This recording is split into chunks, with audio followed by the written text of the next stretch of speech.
questions from the first one because Okay.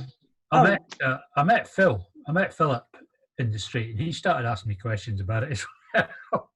Yeah. I'm going to regret doing this. I know that. But no, so yeah. But if you want to, it might be an idea to just drop me an email with your questions, and that way we could have it already. Yeah, good idea. So just do that. I've got my 2 latest books just back from Blurb. Oh yeah. So yeah. I'm fine with that. I'm okay at making the books and ordering those and getting them, but there's just a couple of a lot of technicalities I don't understand. I'm okay at the bits I know, but I'm not brave enough to venture into the bits I don't know. And there is an awful lot to these things. There is. That's the trouble, getting to know all of it's not easy. No. You got to be using it all the time, Yeah. To really become proficient. Yeah. You get rather lost in it, don't you? You get rather lost in it once you switch it on. Oh yeah. You can be there for hours. Yeah, I find out with Photoshop, I'll do a little bit and then I'll come back to it a few weeks later and I've completely forgotten how to do it. Well, I mean, Photoshop is worse than Lightroom. There's an awful lot more. So much. We've got Chris and Philip. Hello, both. Hello. Hi, guys. You're looking very dark, Philip. Yeah, Philip was dark last time. I'll turn the light on. Anybody got a shilling?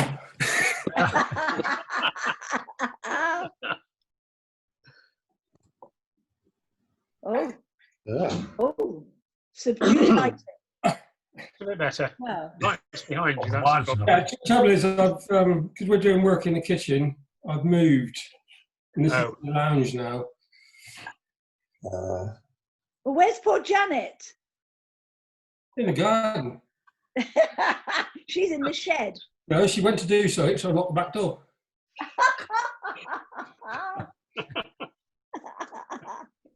Go and save her, Dean. Janet? Yeah, you're the nearest. You have to go and save her from the garden. She wondered what on earth I was doing, probably. She's washing up. So they sat there and thought, it's 4 minutes to 7. Looking at something else. Oh my goodness, I better start a meeting. Yeah, I'm looking at my dinner. I've been taking tiles off the wall most of the day. I'm just having my dinner. Yeah. Typical Scotsman. You can't eat an empty stomach, There was a little bit left in the bottle. Yeah, look.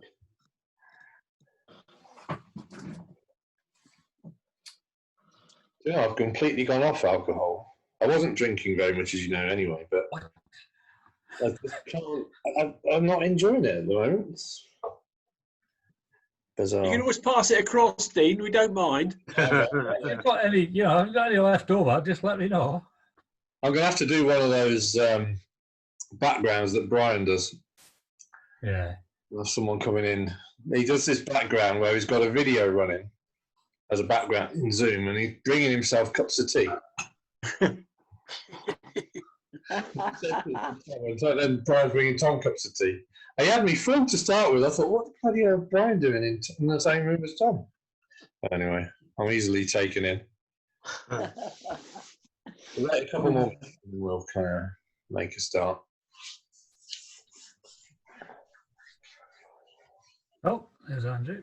There's Andrew.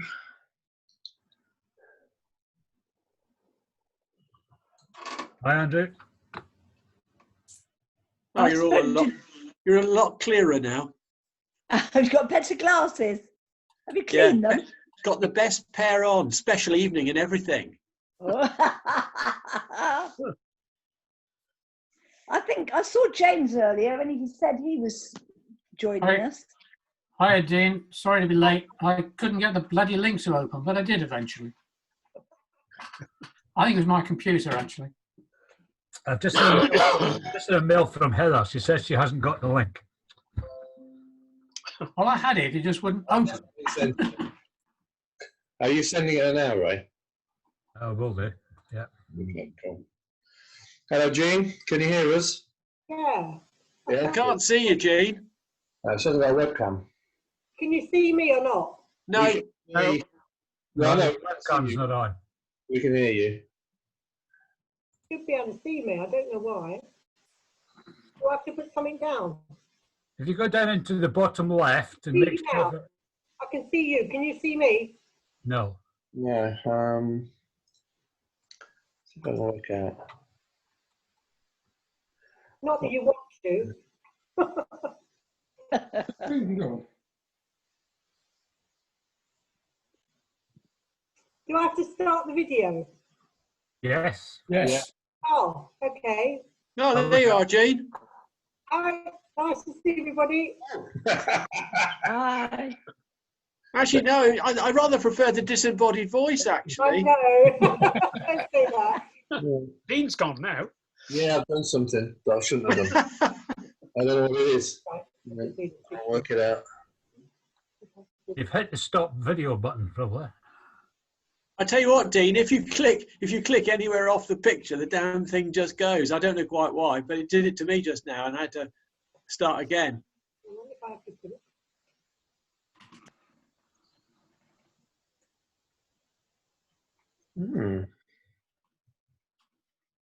I don't know. Oh. All right, what I'm going to do, I'm going to leave and then That's what I did, and come back again. come back again. How to do it?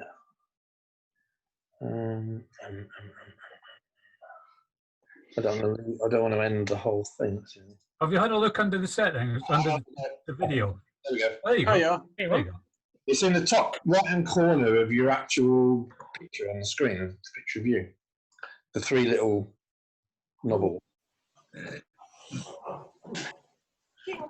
Well, make a start, shall we? Yeah, it's probably as many as you can get, I would think. Okay. Oh, Heather might go up. I've sent her the email, so Heather might be on shortly. Hang on a second then. I'll just give her a couple of minutes. It shouldn't take long. How are you, Gina? It seems like ages since I've I seen know you. it is. It's well since we began to lockdown. What, 10 weeks? Yeah. I've had the camera only a few weeks, and yeah, I'm just getting used to it. You got So a what new have you got, Jean? Oh, I don't know, just a little camera my brother gave me to. My brother. Oh, right. I thought you were perhaps following Dean's example and, buying something exotic. No.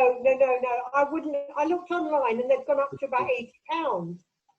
So I thought I'm not spending that. So I don't know how much my brother spent, but it's only a little thing. I don't know. It took a couple of weeks to come, but yeah. I've been treated by my brother, which has been nice. Yeah, yes, she is. Yes. Hello, Heather. I don't understand why I've just got the headshot. Because if I move further away, I just go into. No, you just need to angle it a bit. Yeah, the camera itself. That's better. That's all right. That'll do. You've got a neck now. I don't want to see me double chins. Look. Oh, Dean. Right. That's What have you it. done to us? Before you get started, Dean, can I just welcome Chris to the meeting? Yeah, thank you. We've got Chris Trotman joining us. Welcome, Chris. Thank you very much. Hi. Yeah. Okay, so normally we do what we've been doing at the start. And last time we did that, we went over a bit at the end. So what I thought we'd do is we'd get the presentation out of the way, and then we can chat as much as we like afterwards, can't we? Good idea. And what photos we've got. So macro and close-up is what we're talking about today. I sent you out the PDF that I wrote. Hopefully you all got that. Yes. Had a chance to look at it. But this whole presentation is based on that. There are a few bits that aren't in there, but there's probably a little bit more detail on some things in the PDF itself. So what's the difference? Macro. What exactly is the difference? Well, the answer is that macro means that the subject is life size on the sensor, or in macro language, it's called 1:1. So if you've got a bee, for example, and you're taking a macro shot of it, that bee is going to fill the sensor, isn't it? And then when you display it on a screen, it's going to be enormous. And if you print it out at A3, it's going to be 2-3 foot long. That is macro. Or 2:1, or 1:1 macro anyway. Double life size, 2:1, and so on. Some lenses do that. And confusingly, 1:2 is half life size, and that isn't macro, that is close up, technically. We're just going to call it macro from now on, but technically it's close up. And some lenses will try to deceive you by kind of suggesting they're macro when they're actually not. So if you see this, the way I remember 1:2 is that it's like a half. It's almost the same, and it's half life size. And that's on the sensor itself. Obviously, when you display it, it gets a lot bigger. Now, there's all sorts of kit out there to suit all sorts of budgets. They all do some very similar things. And the main thing is they get the camera really close to the subject. So your average macro lens will go, let's say it's the minimum focusing distance is 10 inches, but a normal 50mm will be 3 feet. And so you can see how much closer you are. And that's where that 1:1 comes from, in contrast to the focal length that you choose. And there are a variety of focal lengths out there, which we'll kind of cover in a little bit. So in terms of kit then, there are several options. There's this, a lens reversing adapter. So you can see, so this is the adapter here, there. And you can see this lens has been taken off, turn around the other way, and it's going to go back onto the adapter once it's on the camera there. So the lens is going to be back to front, a bit like turning a pair of binoculars back to front, if you like. These reversing adapters are 10-15 quid, they're not expensive. But you will notice that there are no communications. The communications for the lens are now out in the air for all to see, not connected to anything. And so you're going to be in manual mode, aren't you? You know what I mean? Because there's going to be no way that the camera can communicate to the lens. And the lens is going to be at its maximum aperture, whatever that is. There is a way of getting communication to the lens. I'll show you that in a little sec. But while we're just on the aperture and what lens to choose to reverse, it's the prime lens, and it's probably not a very good example of a lens to reverse. I suspect this is a 50mm f1.8. Now, when you reverse it, you are stuck, aren't you, at f1.8, because the aperture's just wide open all the time, and there's no way that the camera can tell it to close when you take the shot. So in a situation where you're taking macro shots where depth of field is at a real premium, and an f1.8 will probably give you 1mm of depth of field, then maybe a kit lens might be better. So you know those 18 to 55mm kit lenses? Well, at 50mm, their maximum aperture is f5.6, so now you've got a 5.6 available instead. And in macro terms, that's probably a lot better than wide open f1.8s. You'll see that the rear element here is exposed to the world, and I have a top tip. If you're going to try this, buy a spare rear lens cap. Cut a hole in it and then put it on so the lens can see through, but you're then going to protect the electrics and the rear element a lot better. Your other option is to buy a lens with an aperture ring. Now, they're few and far between these days for modern cameras, but in the olden days they used to make them, and let's not forget you're going to turn it around the wrong way. So, you know, a 50mm f1.8 that's a vintage lens might be a good idea for this sort of thing, because you've then got aperture control. They usually have a little pin that sticks out of the lens here that forces the aperture shut when the shot's taken. So you'd have to close that with your finger, press that in with your finger, but that would give you aperture control. And focusing, well, you're either going to move the subject in and out, or you're going to move the camera in and out. You're not going to be able to use the focusing system on the lens. Autofocus obviously not going to work, but manual focus is not going to work very well either. You're going to be moving the camera in and out, especially if you're out in the field. Now, this is, remember I said that there is a way of getting communication to the lens, and you can buy this thing. So it goes into the camera there, and it takes the communication via this wire to the lens at the other end. And then in between is the adapter, the reversing adapter.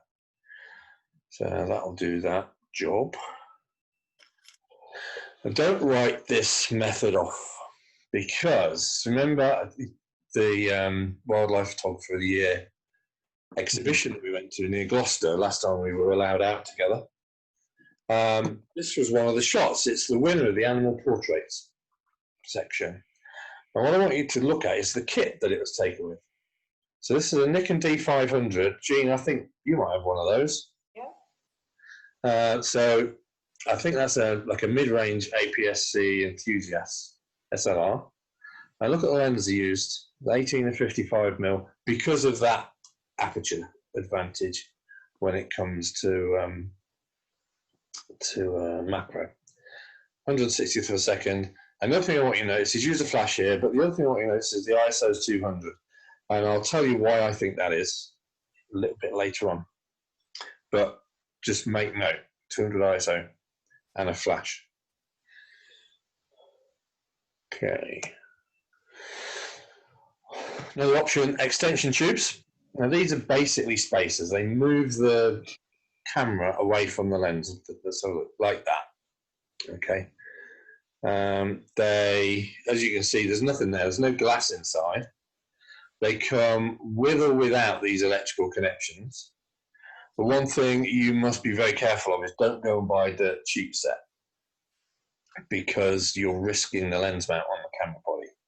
If you do that, you know, at least buy a reputable third-party set or something. But these, if you buy the set that communicates, you're going to have aperture control, but it's not going to focus. You're going to switch the focus over to manual focus, and again, you'll move the lens or the camera or the subject in and out.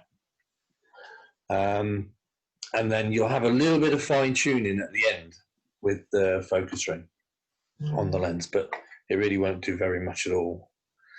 More suited, I would say, to, you know, macro indoors on a tripod where you can move the subject and fine tune focusing later. Works very well with 50mm lenses, maybe 35s as well. Out in the fields, I can vouch for the fact that it is tricky, because you're trying to hold it in just the right place, because the range of distances that these will actually focus in is very small indeed. It's like, you know, a couple of centimeters, and you've got to get the camera within that range and hold it there. And that's quite difficult when you're just doing it yourself. So it really depends what type of macro you're interested in. But, you know, one of these, if you want a Canon version of this 25mm tube here, that's 125 quid. You can buy a second-hand macro lens off eBay for 150. So, you know, you need to be sure that you really want extension tubes if you're going to buy them. The other thing about extension tubes, they stack. So you can get closer and closer and closer. But it is possible, and this setup actually might have achieved it with 3 rings like that.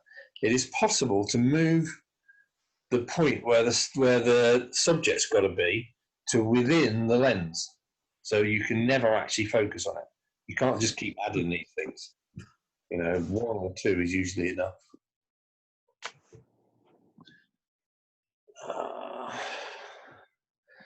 So these macro filters, they work like normal filters. They just screw into the front of a lens. They're really easy to use, although, again, focusing is about moving the camera or the subject in or out until it's in focus. You can see what they are, and there's not a lot to them, so they are quite compromised optically.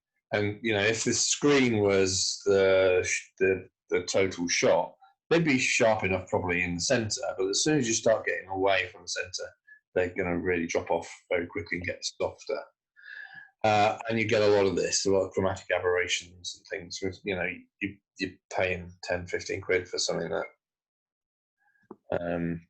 maybe the optics in here is not that good. So if you're going to dabble every now and then, well, maybe, although I think my preference then would be to buy a reversing adapter. But, you know, it's up to you. Some people like this way. They come in different magnifications, as you can see. There you go. I have dabbled with one that I accidentally acquired with a vintage camera once. So it's quite fun to use, really. And another form of spacer is this, the bellows. And obviously now you can vary continuously the distance, the lenses from the camera body. I'm not sure I'd want to take one of these out into the field and use it handheld. I think it's probably got to be on a tripod, but you can kind of see how this works. Very similar to the extension tubes, except for the fact that you can vary. You got a lot more control over the kind of distance away the lens is. Focusing will be exactly the same, moving some subject or the camera in and out. And this strange beast. I don't know anyone who's got one of these. Have any of you got one? No. No. I'd be surprised if you did. They are. I think you'll find them on Daleks. Yeah.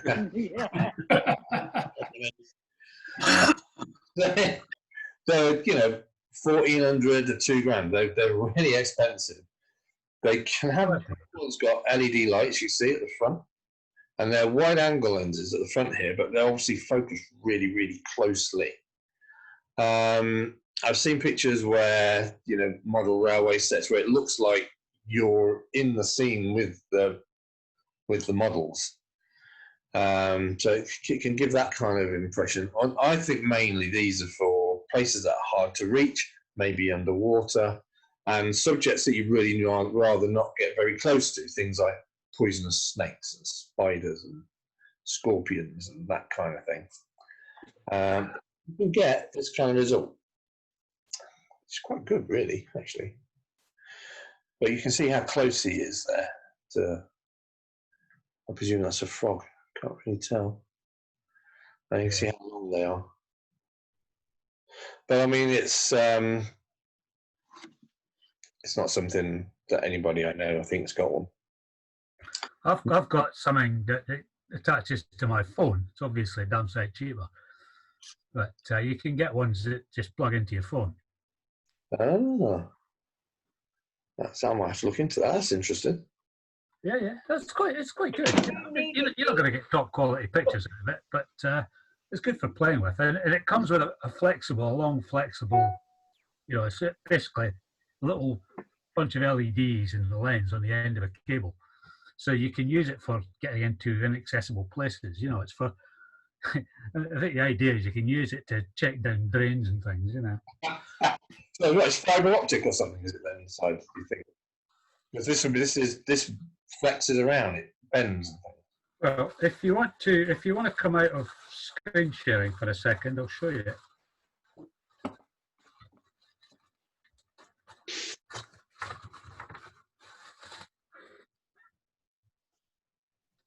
Yeah, it is here. It's got a USB. It's got a USB connection, but I've got a Type C adapter on it. There. And then there's the lens. Oh. And it's got a control here, so you can actually. Oh, Oh. Is that you or me? not me. It's somebody with a Mac. Oh, It's not me. it said something about Philip. Yeah, It did. I was trying to stop screen shaving. I sorted him, don't worry. Yeah, you can adjust the light. You know, the amount of light on the end. It's that sort of thing FBI put them underneath doors before they breach your premises. Ah. Tell you what, you carry on with your presentation, and we'll play around with it later on. Okay. So, probe lenses, but most people. Oh, hello, what's happened? Most people use one of these. Once you kind of get a bit more seriously into it, some of the others can be kind of a nice introduction to see if you like it, if it's any good, and you're going to get on with it. But usually, once people kind of get the bug, they'll buy a macro lens, not necessarily this one, because this is an L series, very expensive macro lens. But people buy a macro lens, and macro lenses give you a lot more artistic control, because with most of those other options, you can't vary the distance away from the subject that you want to take the shot. So you've got much less control over the composition. You have to be within a certain range, and it's a very narrow range of distances away from it. And so you can't necessarily do everything that you want, whereas the lens, of course, will focus more or less anywhere. They have a couple of features that are not present in other lenses. They have this, they have precision focusing, which means that the focus ring here has a longer throw. So a normal lens, when you turn the focusing ring from one extreme to the other, it'll go from, say, 2 o'clock to 10 o'clock. Macro lenses, my macro lens goes from 9 o'clock to 3 o'clock, so it goes just a little bit further, but my old one went nearly all the way around. And that, of course, slows down the focusing. And so you get focus range restrictors. And I've got a slide coming up next that will just show you what they do. But the idea of them is to speed up the focusing of a lens that's, it's going to struggle going from one extreme to the other. But the big thing about macro lenses is this, the minimum focusing distance. So if you think a 50mm lens, this one's 100, but a 50mm lens focuses about 2.5 to 3 feet away. Get any closer and it won't focus. A macro lens like this will focus somewhere between about 6 inches and 15, 16 inches away, depending on the lens. So it's much, much, much closer, and that's where the size comes in. The kind of the one-to-one on the sensor. That's how it's produced. Okay, you've got a telephoto effectively here at 100mm, but they're not all like that. This one's less than 50, and 50mm is about what your eyes see. And you can see the range of focal lengths that are available there. These 180mm are quite big, long lenses. But this is the thing. But like most of the rest of the kit, it gets you much, much closer. And if you read the magazines and things, they will tell you that image stabilizers are completely unnecessary on macro lenses, because macro lenses spend their entire life on tripods. Well, I would argue that that is not the case. In fact, most of the macro that I take is handheld in the field. And an image stabilizer under those conditions is worth its weight in gold. You can always switch it off, of course, if you put it on a tripod.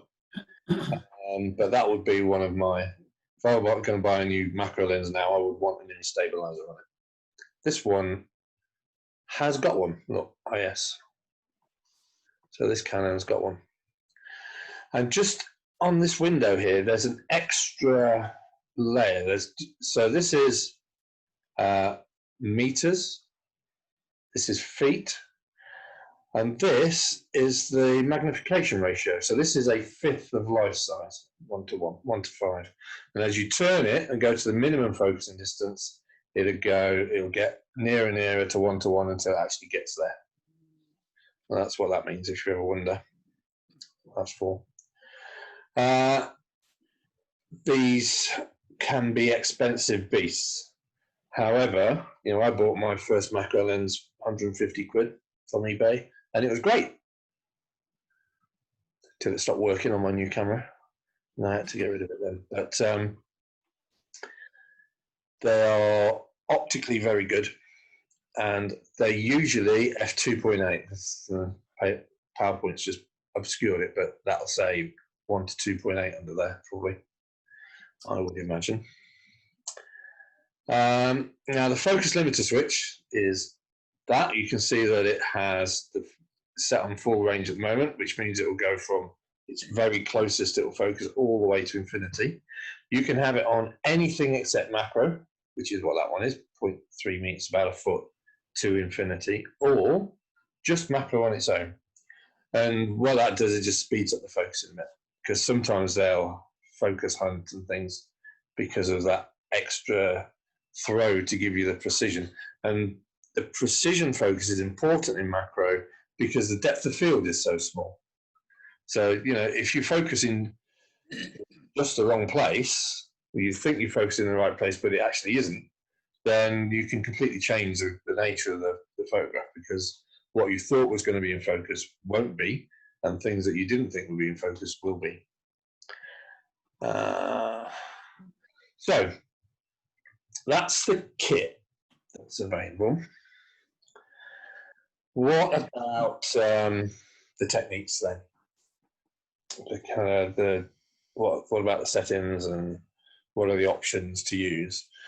And there's a conundrum, I've called it, a little problem that we've got to solve, and it's caused by the camera being really close to the subject. When the camera's so close, any movement of the camera, or indeed movement of the subject, is magnified much more than it would normally be. And so the shutter speeds that you would normally use to combat camera shake are now not fast enough, so you have to go faster. You're going to have, because you're very, very close to the subject, and the distance to the subject is the biggest factor in depth of field. It can override the aperture or anything else. So the closer you get, the narrower the depth of field becomes. Because you've got this very low depth of field, you're going to want smaller apertures. That sounds okay, doesn't it? But however, we want fine detail. This is a macro shot. We don't want high ISOs blurring the edges of things and making things softer or introducing noise. So we want low ISOs, and those three causes a problem, because with faster shutter speeds, obviously the shutter's open for less time, so it lets in less light. With a small aperture, obviously the gap, the hole that the light's coming through is smaller, and so it lets in less light. And low ISO means you're reducing the sensor sensitivity to what little light there now is. And so it becomes really hard to achieve all three of those. And in fact, it's virtually impossible unless you're going to light the subject or put it on. And so you've got three options, really, as I see it.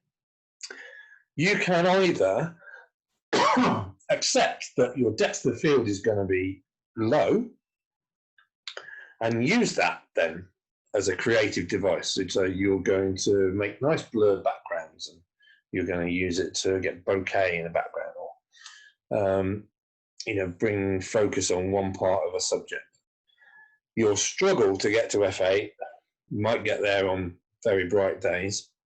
More likely, we're going to be at 2.8 or f4 if we're just out in the field handheld with you and the camera and the lens and nothing else. Option 2 is add light.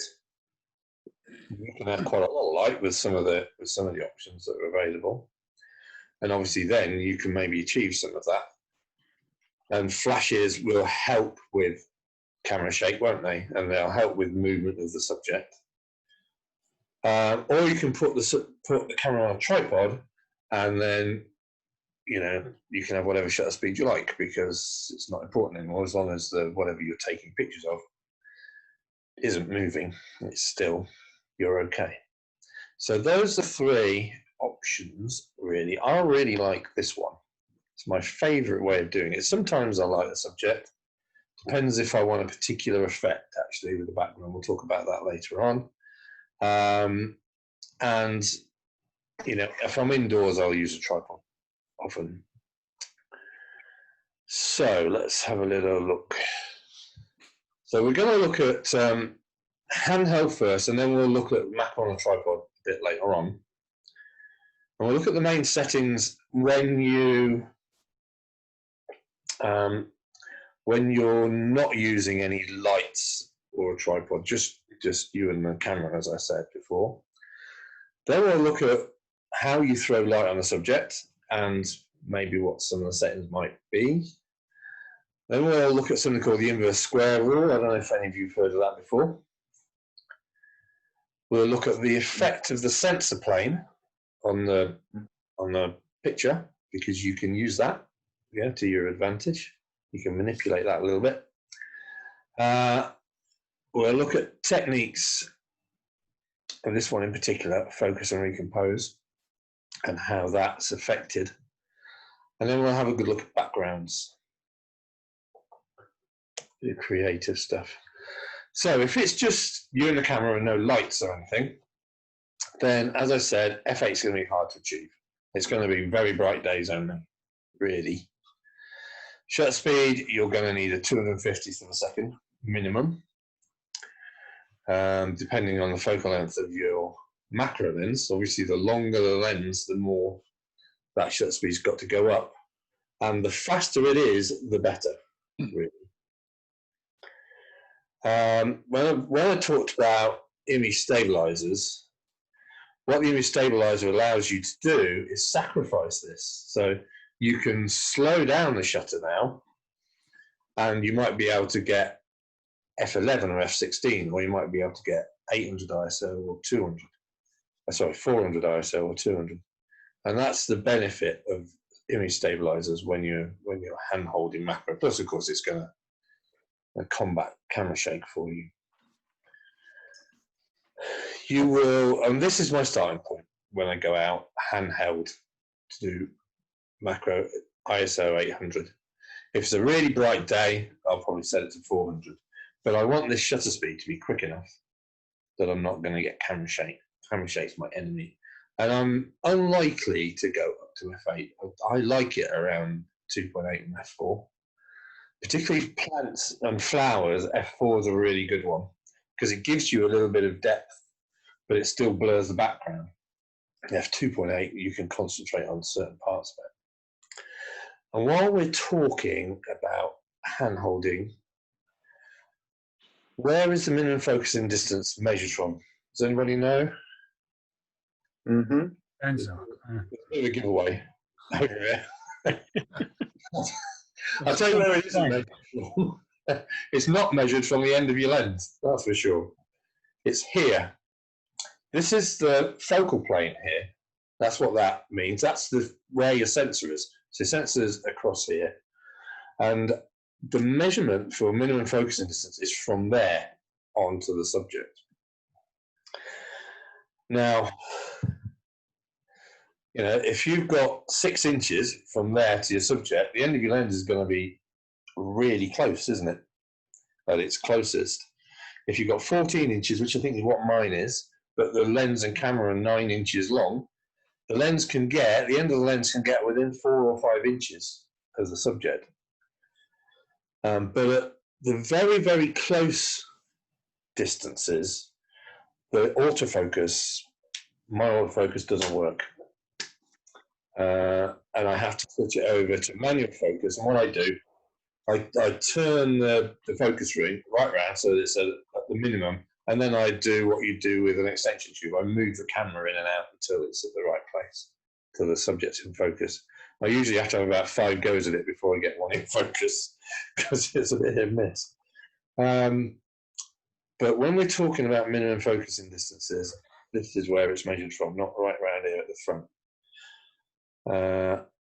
And this difference here, you know, from the hot shoe to the front of the lens can be quite important. We'll come back to that in a little bit. So let's talk about your options when if you're going to add light then, because adding light, if you flood it with light, then obviously you can have a lower ISO and you can have a narrower aperture. And if it's a flash, then that's going to help you with movement as well. So let's have a look what the options are. Well, APS-C cameras and others tend to have pop-up flashes. Mine doesn't have one of these. I think they miss them off full-frame cameras generally, but mine doesn't have one. It's a bit annoying sometimes, to be honest. It also doesn't have a flip-out screen at the back. That really annoys me. You know, when you want to get to those hard to get to places, or it's at a funny angle, or you're right down on the ground, you really want a screen at angle so you see what you're doing. You can't have one of those. Like a Pentax K1. Yeah, probably like a Pentax K1, right? Yeah. Obviously bought the wrong brand of camera. So anyway. Cheeky bugger. Yeah, I'll get you later for that one. So these flashes can be used in manual or aperture, or well, any of the modes really, but you might have to enable it in aperture priority. You might have to go into the menus and allow it to be used. If you're going to use these flashes, then familiarize yourself with this: flash exposure compensation. It's the symbol is the plus and minus that you get for normal exposure compensation, and it's got a little lightning bolt next to it. And what that does, it turns the power of the flash up and down. So you've got control over how powerful this flash is. And if you've got a really long lens on here, then you might, and you're very close to the subject, you might find that it casts a shadow. So you might end up, particularly with the longer macro lenses, you might end up backing away a little bit. So that's a reasonable option. Of course, the deluxe version of that is one of these, speed light. Now, this is my version of how I use my speed light when I'm taking macro shots.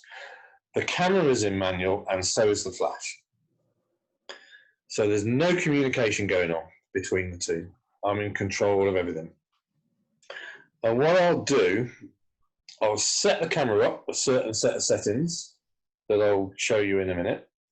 And then I'll dial in the power of the flash with a few test shots to get it more or less right for the exposure.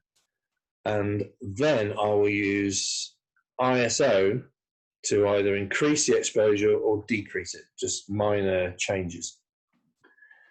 Obviously, with very long lenses, you still could cast a shadow, but there is an option, if you've got a buddy with you, to take it off camera and use a trigger and a receiver set, like we do when we do our portrait sessions. They make the studio flashes go, they can make these work as well. If you have a custom user position on your mode dial, and a lot of cameras have them these days, you can save all the settings to it so that you don't have to try and figure it out next time. You can just turn it around on the mode dial. Did I? No, not that one, nor that one. No, okay. If I see it, I'm sure there's a slide with it on somewhere. So when we come across it, I'll mention it. But as I say, a lot of cameras have those these days, and it's quite a good idea to save it, although it's difficult to adjust later. So if you wanted to change the ISO, it could be a bit of a problem because it always goes back to after every shot, it goes back to the original settings that you're saying. Flashes obviously help with movement, so they're going to help with camera shake. They're going to help with movement of the subject. And you can buy these diffusers that go on the front, and you're going to have to use something like that, I would say. They're not that expensive. There's nothing to bounce it off if you're out in the fresh air, so diffusers are a good idea. So that's speed lights. And the sort of settings that we're talking about are these. So do you remember that shot of that spider was 200 ISO? And the reason why I favour 200 ISO when I'm out taking macro shots with a flash is when we're in manual mode, if I were at 100 ISO, I could increase the exposure by increasing the ISO, but I couldn't bring it down. I couldn't decrease it. Whereas at 200, the image quality is more or less the same, but you've got a bit of exposure control. You can reduce the exposure if you want to by going down the ISO, or you can make it more. Rather than fiddling around on the back of the flash, you can just quickly change. You might not have time to do all that, especially if you're photographing live subjects. 125th of a second, because you've got to be in that range where the flash is going to work.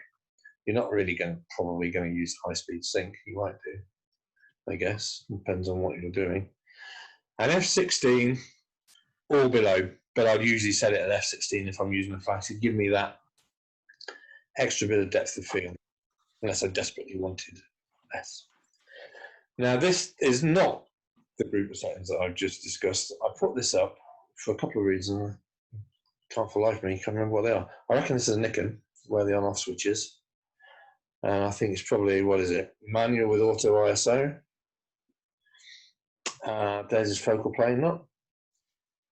And here is the plus or minus for the exposure compensation. So if you had that with a little lightning bolt next to it, that is flash exposure compensation.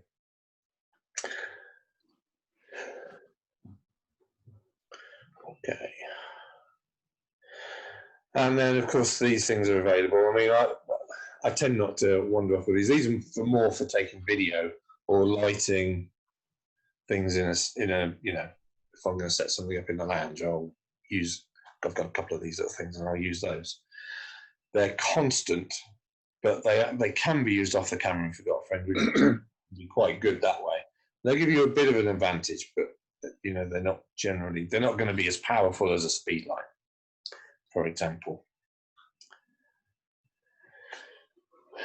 And then I think this is the last of our lighting options, ring lights. Now,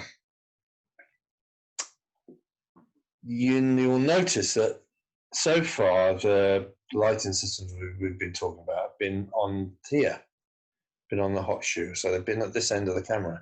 The ring light is much further forward, especially if you've got kind of a longer macro lens, like a 180 or a 150.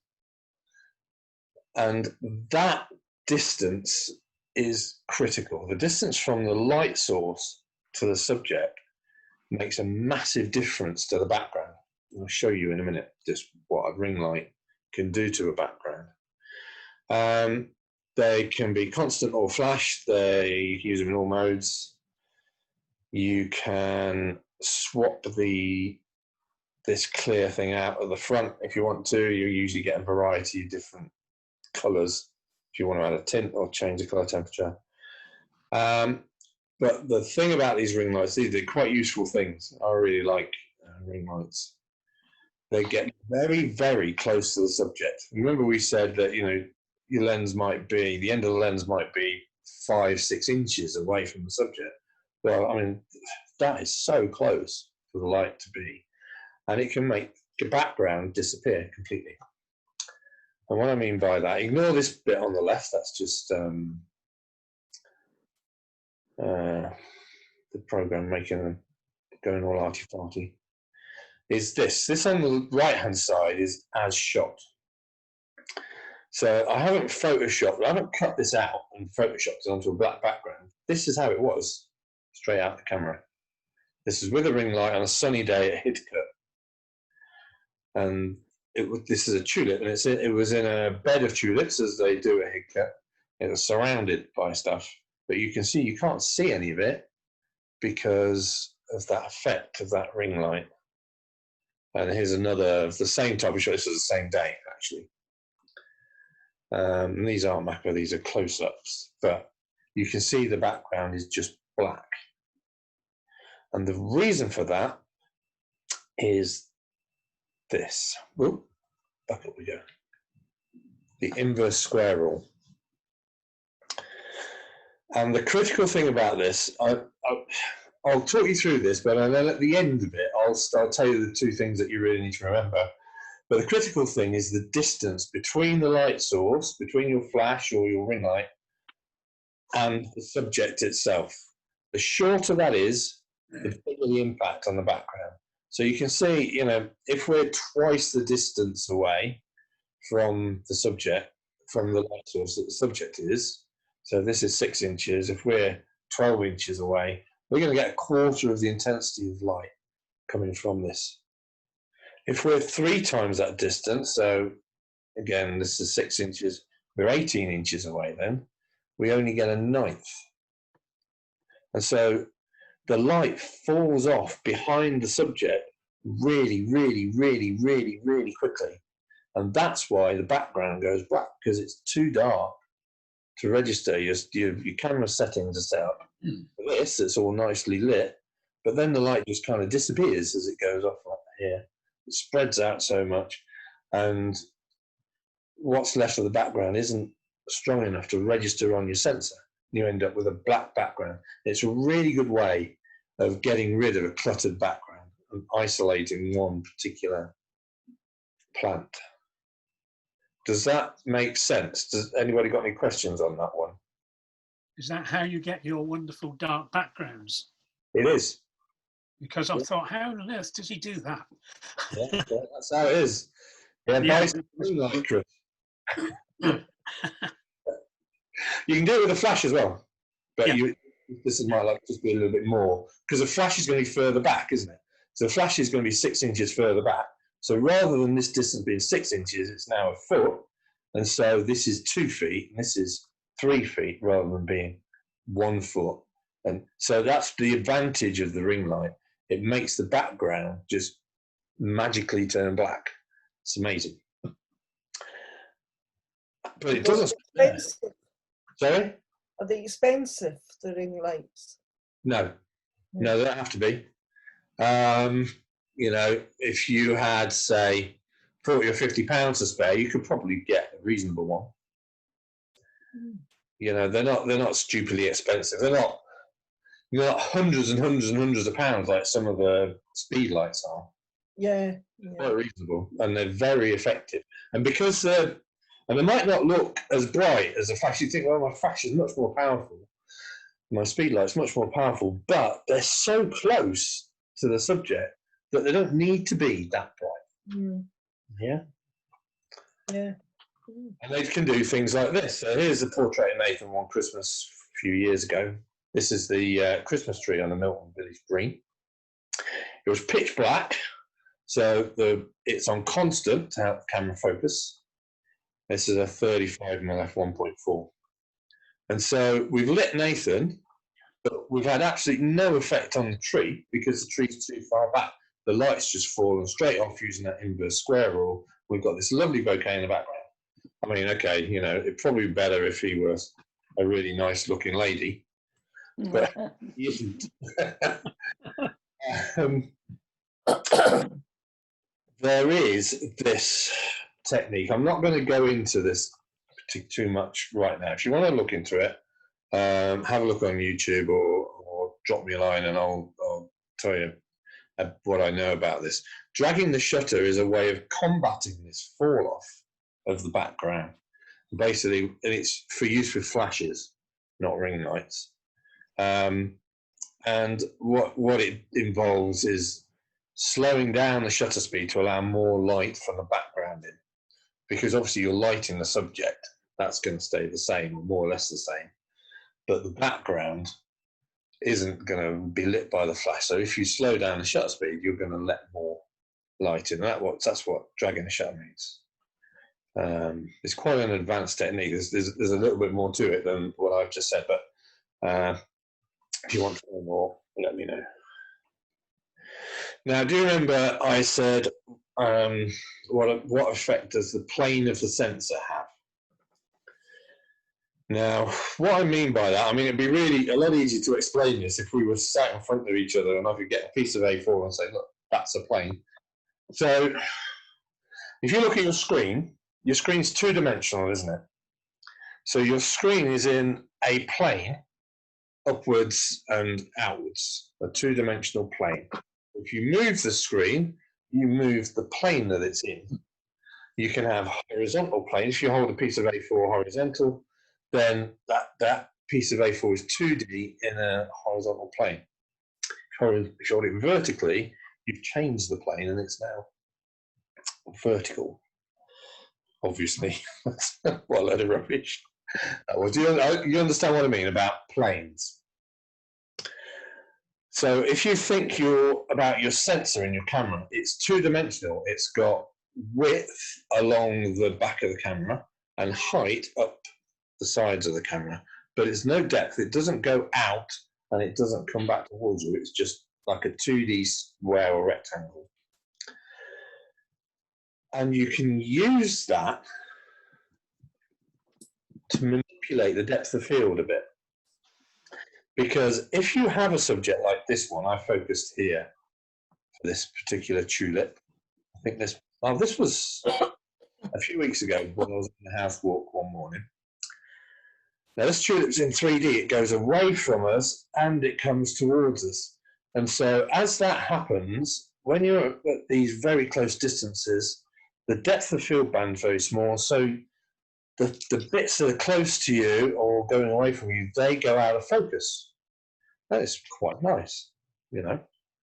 But you can use it another way, and that is if you can get the subject going left to right. I didn't take this shot, by the way, I stole it off the internet. And I think this is probably focus stat, but it kind of illustrates the point. If you can get the subject going across in the plane of the sensor, because the sensor's kind of left to right, isn't it? It doesn't go out away from us and back towards us.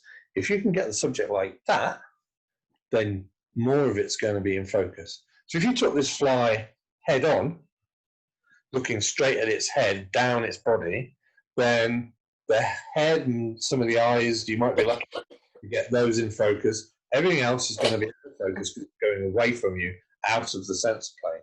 But if you move yourself and you look at the fly from side on now, you're going to get lots of it in focus because it's now in the plane of the sensor. Okay, hopefully I haven't completely confused you. I can't see you to see whether I have. But you know, you can ask questions obviously about that later on. And one of the reasons why, particularly for macro lenses, is this. So this is a normal lens on the left, and over here is how macro lens. Well, they tend to work like this. I hesitate to say they all do because you know I don't know the ins and outs of every single macro lens that's out there. But a normal lens has a curved depth of field. So you know both these lenses have got narrow depth of field bands here. So this is where we're going to have the subject in focus. A normal lens, this distance will be the same all the way around. So that distance is the same as that one. It's the same as that one. So it's a curved field lens. It goes around, but centered on the center of the lens, I guess. So when you focus and recompose with this, anything that's the same distance as the subject is going to be in focus. And because the subject is still the same distance from the camera, it will still be in focus, won't it? That's why focus and recompose works. However, a macro lens doesn't have this curve. It's a flat field lens. It's like you get this kind of flat field, I guess. So anything that's level with the subject you focused on, that's going to be in focus, even if it's a bit further away. And in this case, this is the sensor here. This is the end of the lens. Now, what happens with focus and recompose is that if you focus on a subject here and then recompose, that's going to be about there that the camera's going to be focused. So obviously this line's longer than this one. So it's going to be about there.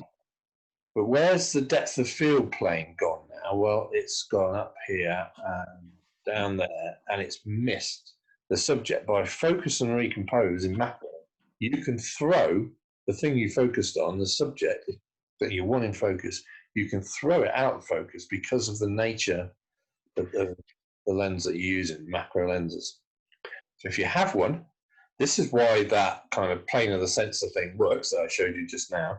And it's also why when you focus on the eye of an insect and then recompose, and you wonder why the eye's gone out of focus, this is why. This is what happens. So, move the focus point if you've got time. If you haven't got time, don't move the focus point, just crop it later, would be my advice. Otherwise, you're going to have the eye out of focus. Okay, does that make sense? Okay. It does. Now here's a shot that I took about 6 months ago now. It's and I focused and recomposed this, and that is why it's with my macro lens, but it's why this isn't horizontal, because I've reorientated the lens. But look how narrow the focus band is. This is at f2.8. This is a normal size lens. It's not tiny and it's not huge. It's f2.8. You can see how small that band of focus is, and you can see that it is also straight. So just to illustrate the point of these flat field lenses. Now then, who's heard of Victoria Hillman?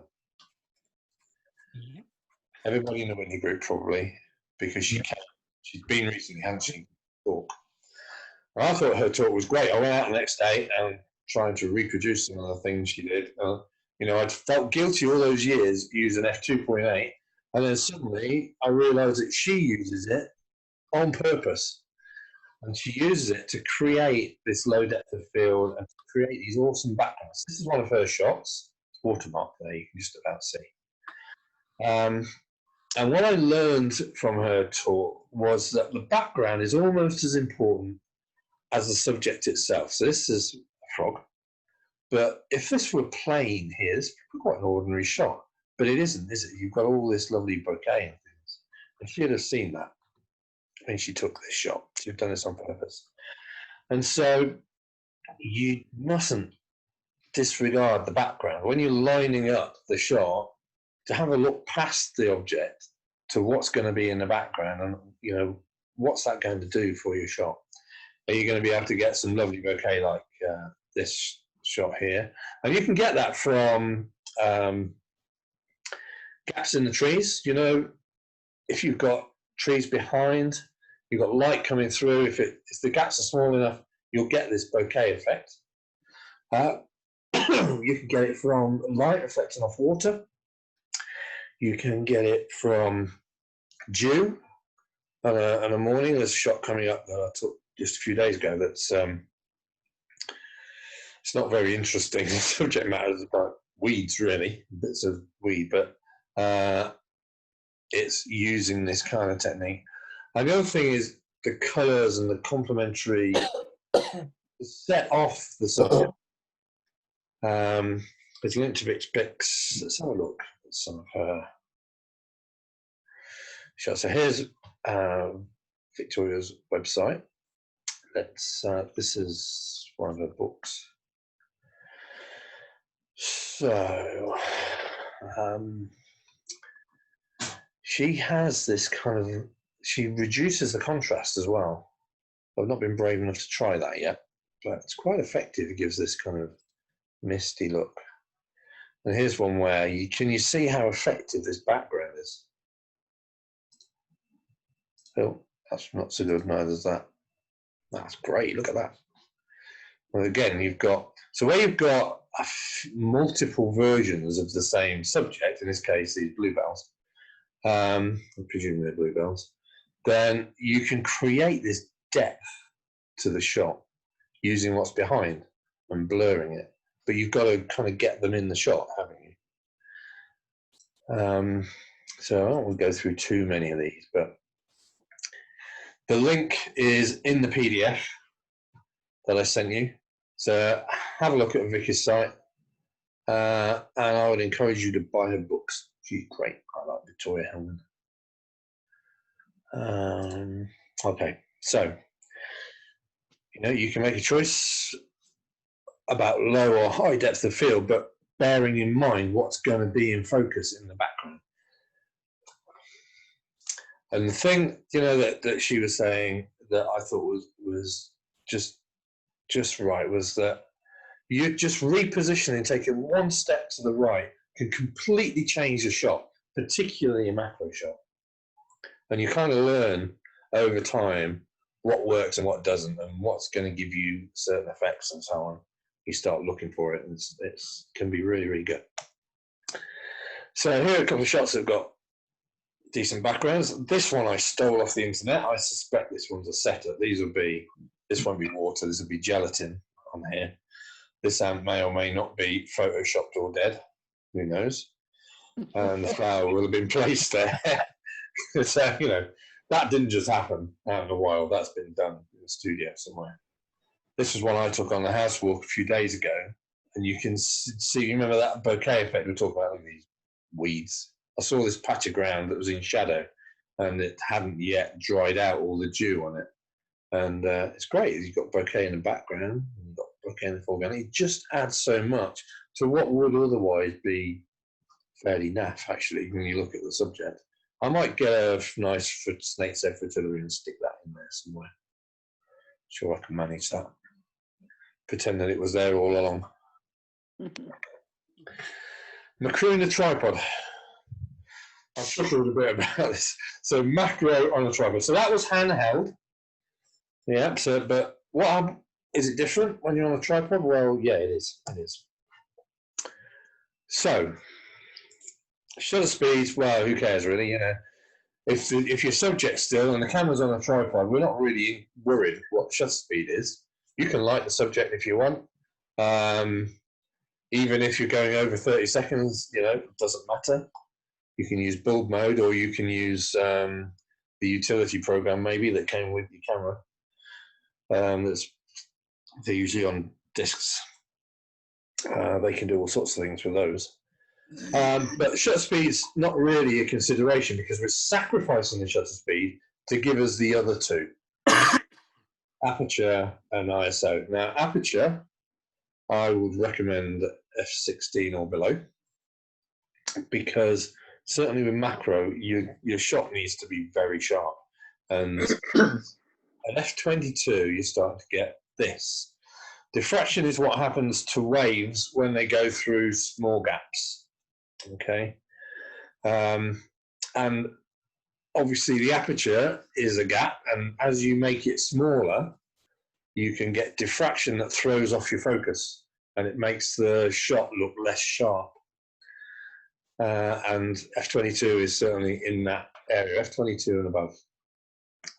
The maximum image quality you're going to get is somewhere between f8 and f16. So that's probably, where your maximum.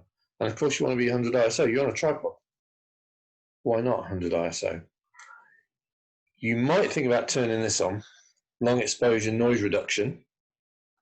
And what that does, the camera takes a shot, and then once that's done, it immediately takes another one for the same duration, but this time it doesn't open the shutter. These are shuttered closed. And the reason is that the sensor gets hot, and some of the photo sites stop working, and they create noise in your picture. So the camera, by taking a second shot, is creating a map of where that noise is. Then it goes to your original picture and fixes it. So you might consider leaving that on. Obviously, image stabilizers, switch them off, because they will introduce camera shake where there is none. Camera's on a tripod, you don't need a stabilizer, but the element that's in the lens that's trying to predict your hand movement is still working and moving around, but the camera's dead still now, so you can actually introduce camera shake even though there isn't any. And you take your time. Lots of time. Now, on a tripod, yeah, if you can, you're going to hopefully use live view to focus. So you're going to look on the back of the screen here now. We're going to switch off the autofocus and use manual focus, and then we're going to take the focus frame, this thing, and put it over the subject that you want to be in focus. Forget things like hyperfocal distance.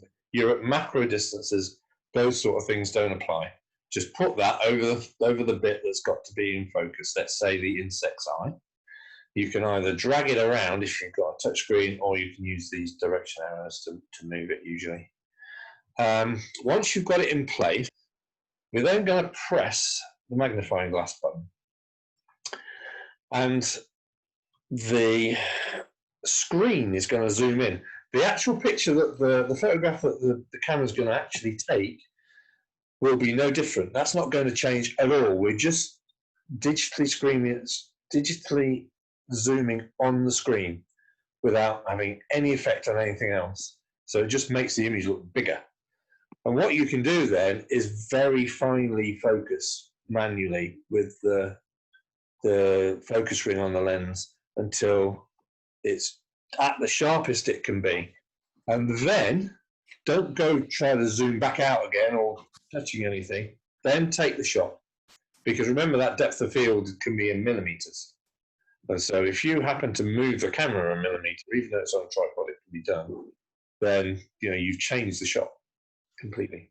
So don't try zooming out. You don't need to. Just take the shot, and then everything will be back to normal afterwards. You'll need to use a trigger or self-timer if you know how to do those. There's a lot of Nikons in this presentation. And I think this is the last slide. So, focus rails. Now, obviously, when you come on a tripod, you don't necessarily want to be lifting it up and putting it down. But a focus rail will allow you to move the camera around a little bit without having to reset the tripod, because that can be a pain in macro.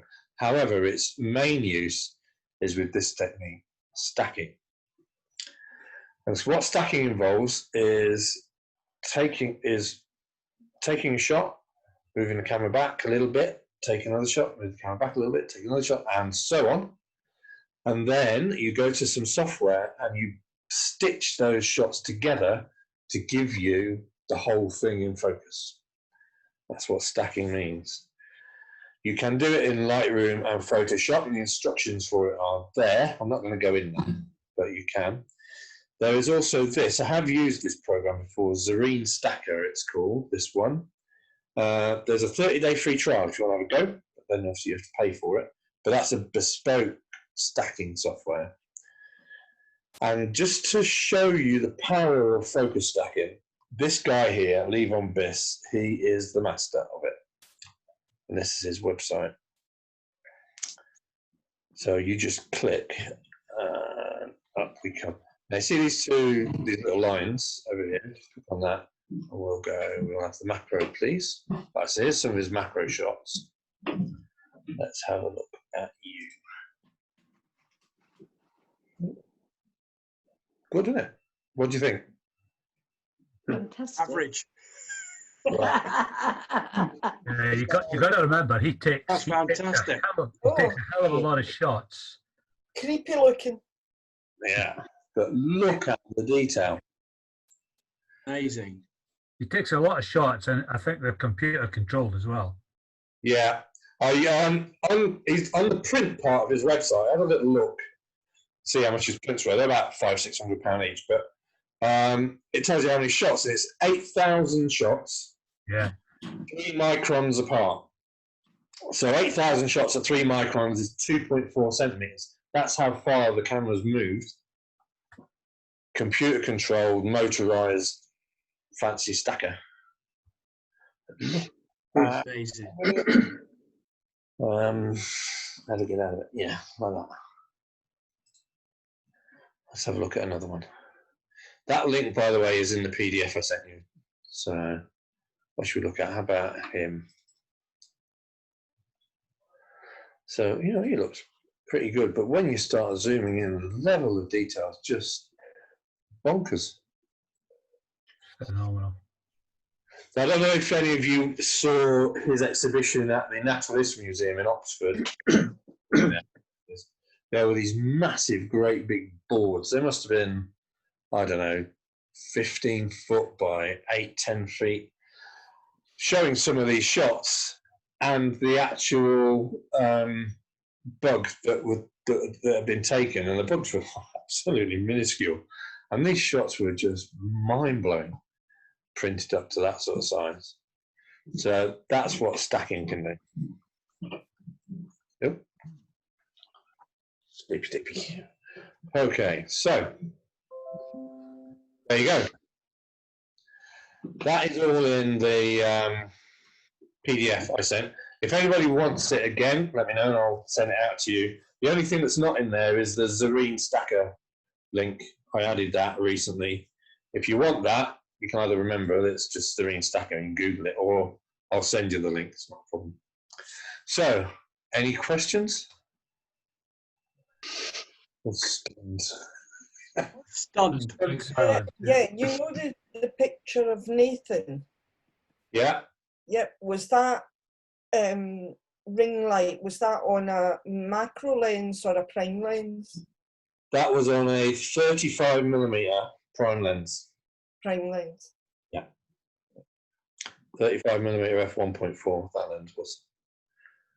And you have to buy a certain size? No, what you do, there's an adapter. They come with they usually come, and when you're buying it, make sure you get the adapter. So they come with a range of adapters that will fit the filter thread on the front of your lens. And so what you want is a range of adapters that are going to fit your lenses. Here's a version here. Look. I did look at them a long time ago, and I never got around to getting it. Doesn't work with the back now.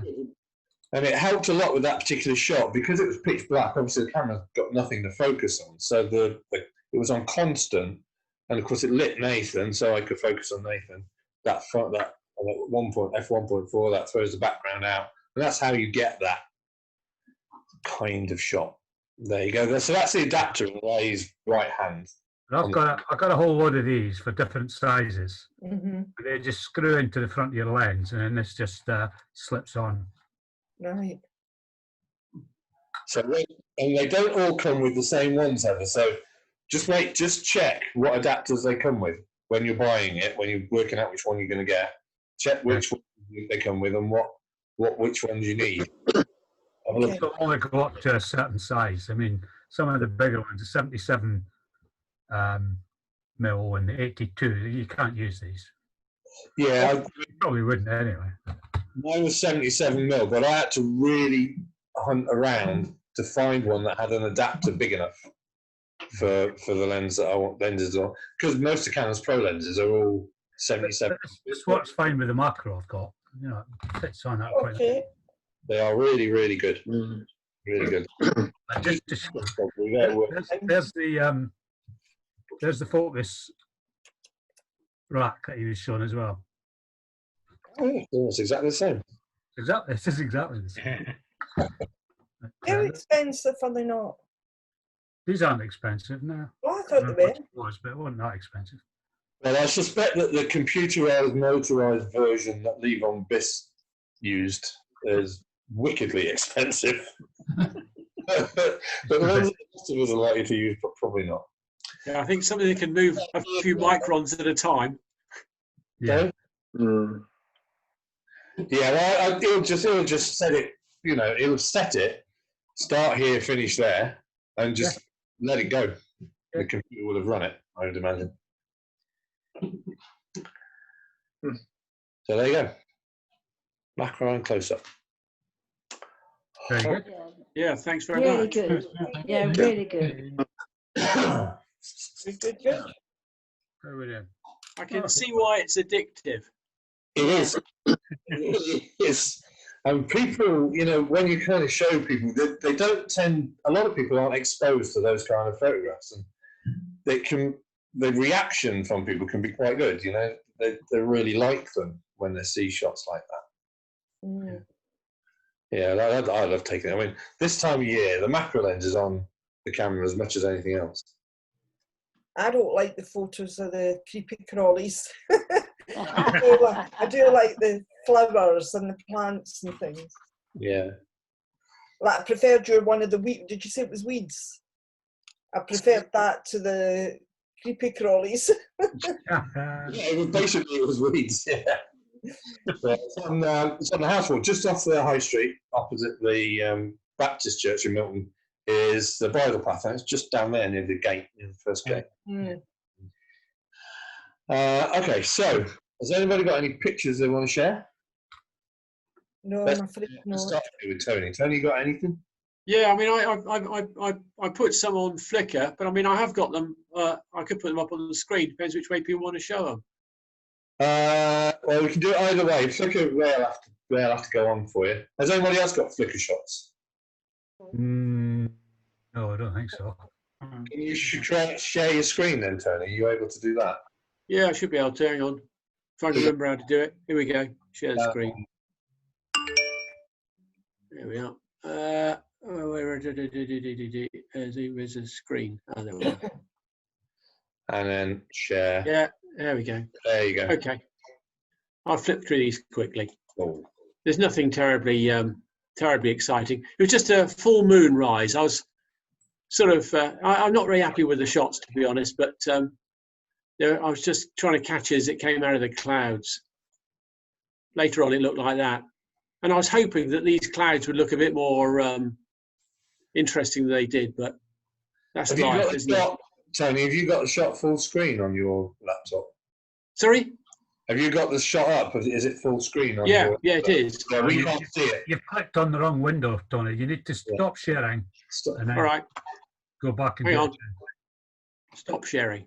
Yeah. Up the top, yeah? Yeah. That's it. Now, Now, when share your screen again.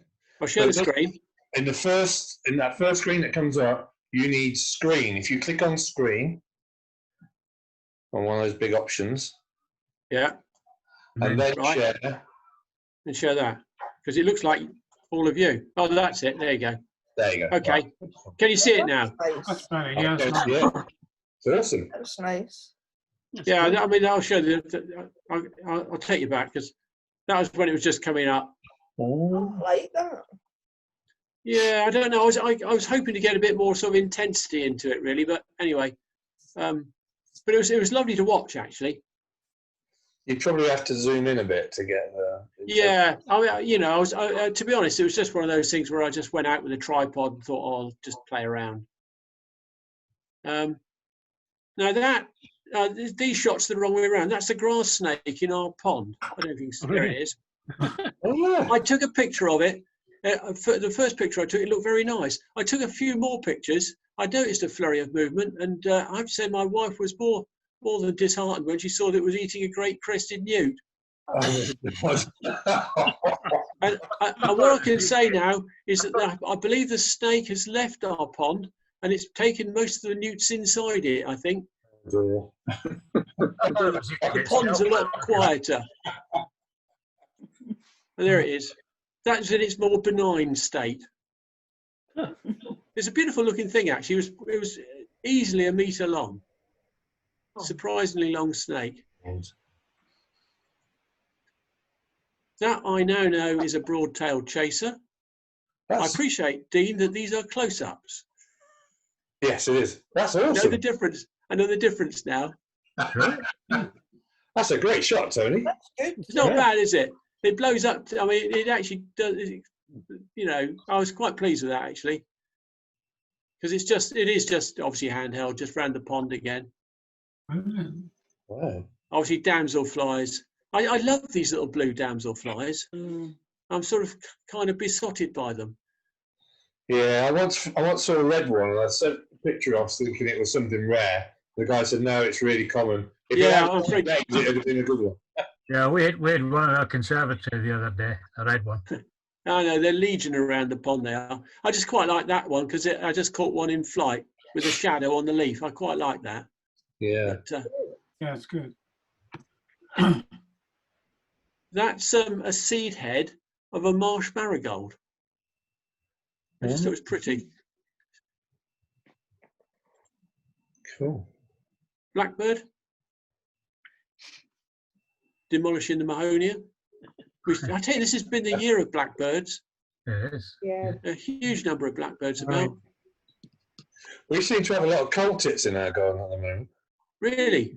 Yeah. This is a I took this. I tried to get the blackbird having a wash, and I have to say it's the most unprepossessing picture of a bird I think I've ever taken. I mean, the damn thing looks like it's on some sort of super drug. I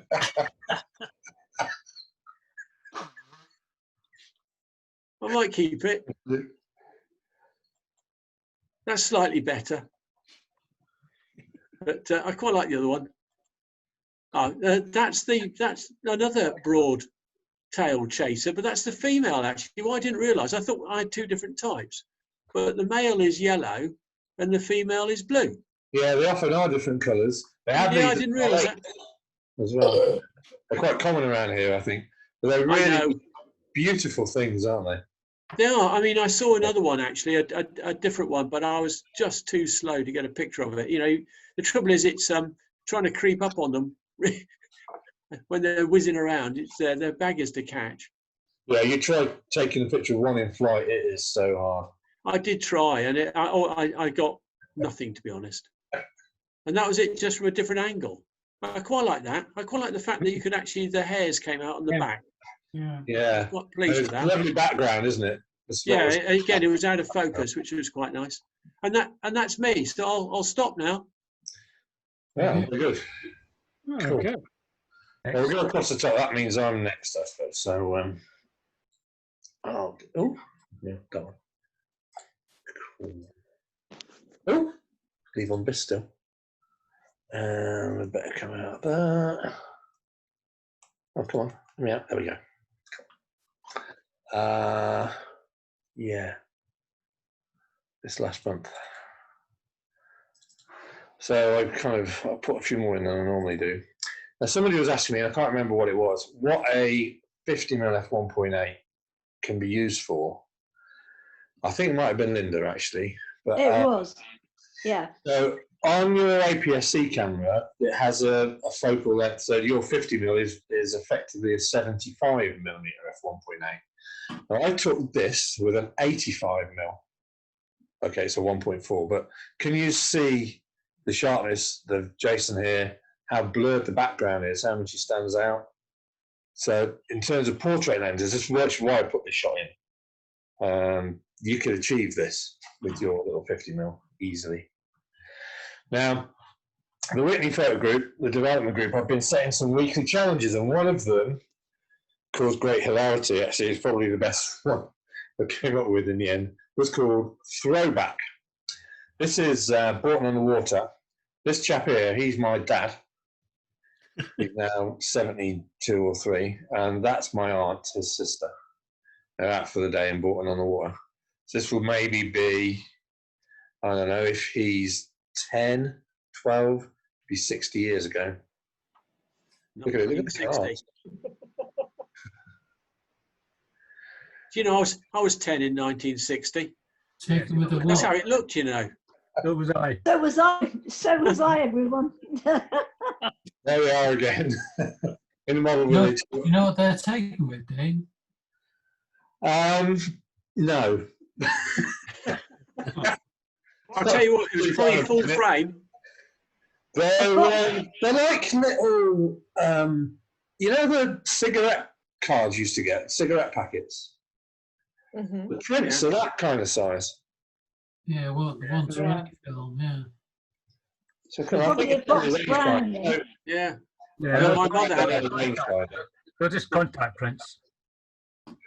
And there they are again on the bridge. I've no idea who that is. Well, I think we came to the conclusion in the end, didn't we, Ray, that this was my granddad's brother. So he'd be taking a shot, and he was 6'2", so you know, he'd be a lot taller. But there you go. Mm. And then there were some of me. That's me. Oh. My jumper that somebody knitted for me. That's me as well. In Grandma and Grandad's backyard on the trike. And that is also me, just escaped from prison. Christmas outfit. And I've stolen the monkey from Muslim friends. And look how much hair I had those days. Look at it. Somebody should have combed it though, don't you think, before I took this shot? I think it's insensitive of you to even talk about hair to someone like myself.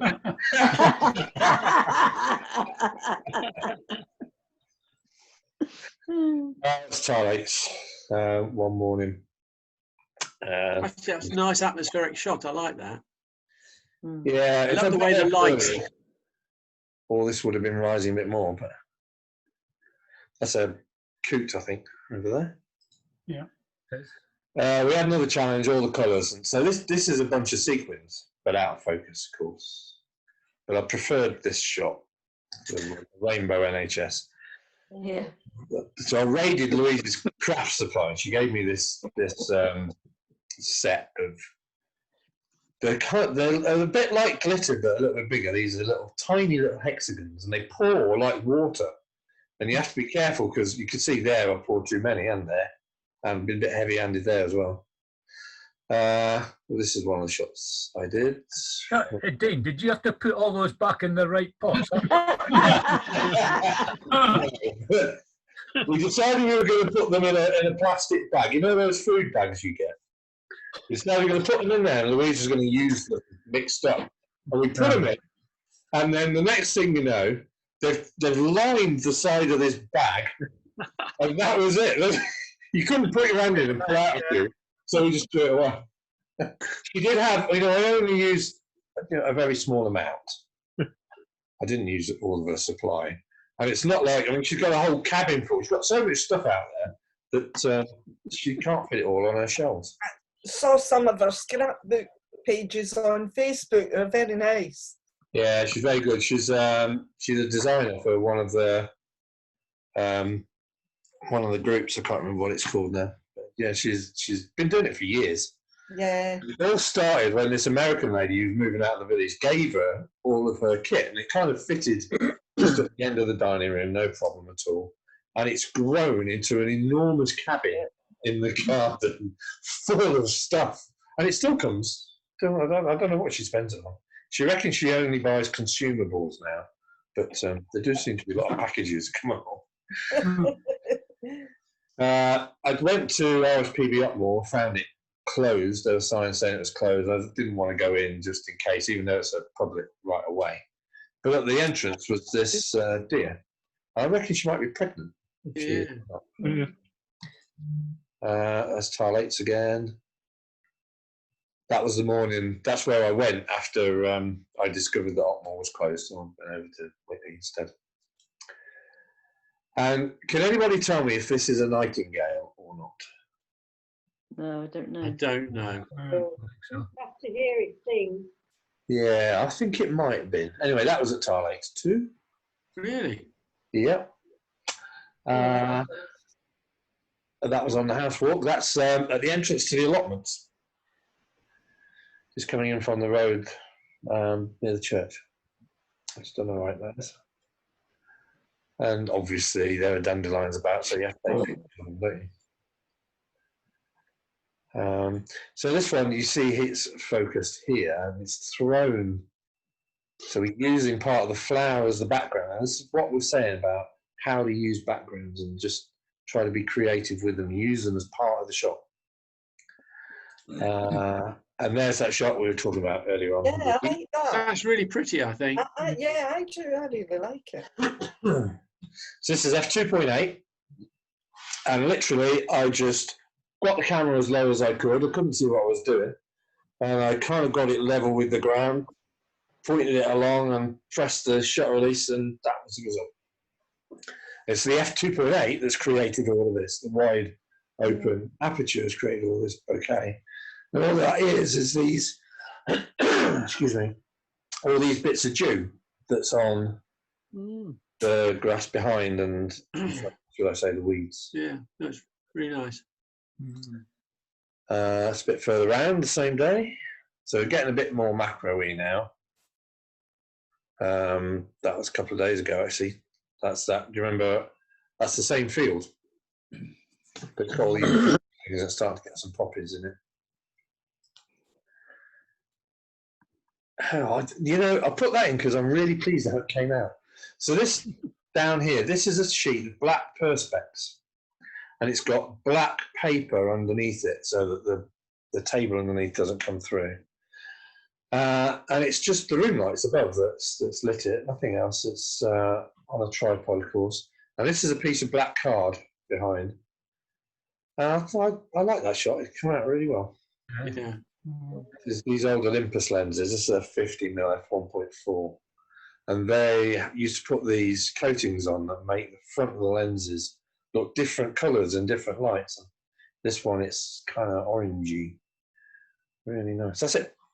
So let's escape from that. Okay. Anybody else? I've got a few that I can. Okay. show you. Go on, Andrew. Okay, let's see what we can get. Hang on, where have I got to? That was, I think. Right, I need to get it big again. How did we do it last time, guys? What, you on a PC or a Mac? Yeah, PC. Oh, hey, there you go. What I was going to show you is a few pictures last year. We went to the Palio in Siena. I don't know if anyone's been there, but it's this wonderful horse race they have around the square. Oh, yeah. And the track is here. And it's the most amazing thing. The whole spectacle takes about 5 hours. The race takes about 1.5 minutes when they actually get round to it. And I just thought I'd show you a few of the pictures that I took there. Some of them are a little difficult to focus because we're quite a long way away. We're in a balcony, obviously looking down onto the square in the middle. And as I said, the track is round there and disappears around here again. That was early on when it was beginning to fill up this square. And it filled, and then it becomes into a medieval spectacle. All these guys have got the flags. Now, basically the race is between horses from the various districts of Siena who are still some at war with one another. So there are no rules in this race. If you can unseat somebody else, great. We are told the prize pot is something in the region of €1 million, which goes to the local district. So there's a lot of money in it, a lot of foul play, a lot of no rules, bareback, of course. But they have this huge parade for about 3 or 4 hours with each one of these flags represents one of the different areas of the town. And in the middle, of course, there's a great picnic going on, which is the middle of the square, which, of course, is quite empty. There'll be 500,000 people in there before the end. What I will say is, they're selling drinks and that. These people are locked in for at least 3 hours while they're doing the parades. And the one thing we observe from our little balcony, there ain't a loo to be seen. Uh-huh. They've got people in medieval armour. They've got beautiful horses with full armour and whatever, all representing the various, you can see the various things which are the signs of the various areas that they've got. We went to a dinner the night before with one of the groups, and there was about 1,000 people where we were in this little square. And again, no loos. So I decided that I would have a wander out and found a restaurant round the road and pretend I owned the place. And I passed another group of 1,000 people, and there were about 9 or 10 of these 1,000 people groups having dinner around Siena. Unbelievable. What it's about is it's called the Palio, as I think, and the Palio is that. And they race to get that particular, all it is a banner really, but it's dragged through, it's part of the ceremony by these 4 white oxen, I suppose they are, around through the square. And you can see this crowd is beginning to fill up down here, and the people who pay for the paid seats, but and they take it through a great ceremony, and it is semi-religious, and there's you have to do it the right way. They have to do exactly the right things and the right bits and pieces. And of course, when they've all gone round and that, you have to clean the streets. And these guys were going up as this guy is just digging up what the horses have left behind. And then the horses come in. These are all in the colours of the various houses, various districts, and you can see they're represented back in their various colours on the stands behind. And they come out, and there's 9 of them, I think, allowed to race. They can only, I think it's 9. 1, 2, 3, 4, 5, 6, 7, 8, 9. Yeah, and they are professional riders. The horses are chosen by the organisers. The riders have never seen the horse before. They're allowed 1 day's practice. They're bred in Sicily, taken to Siena, and these guys ride them bareback round the ring. You then get to the start, which is interesting because the start can take anything from about 20 minutes to, in our case, it took 40 minutes. The time before apparently it took an hour and a half. Now, one of the guys, this one, is taken by ballot to be the starter. And it starts when this guy rides through the row. But before they do all this, these guys have a wander up and talk to him and do it, and they're actually negotiating who's going to win. I just said earlier on, there's €1 million at this, and it is purely a negotiation, deciding that, we'll take him out. So he negotiates with these two to take this guy out, and then they'll share the prize money. No rules, no betting, of course, because it's complete fallacy. But these guys are wandering about for, as I said, in our case, about 40 minutes. There you go, they've gone back. He's there, the starter. This guy's having a deal with him. The others are thinking about it. And that was the start line that we had before the ropes. And it's unbelievable, no rules, as I said. And then they go back until eventually, at any time this guy decides, he just goes through that lot. And they're off. And they go round this, they do 3 laps of this court round the square. It takes about 1.5 minutes, and that's the case of the afternoon. I think that guy won, actually, in the end. And then when it's all over, of course, the horse is a hero. That was the horse that won. That's that one. And that was the jockey who was taken around, who is now the hero of the whole area. And he's taken around the town on people's backs and heaven knows what. And then they bring out all these flags representing everything that goes on. But I thought I'd just show you a few of these. I don't know if anybody has been to the Palio. I thoroughly recommend it. It's a spectacle of all time. You've never seen anything like it in your life before.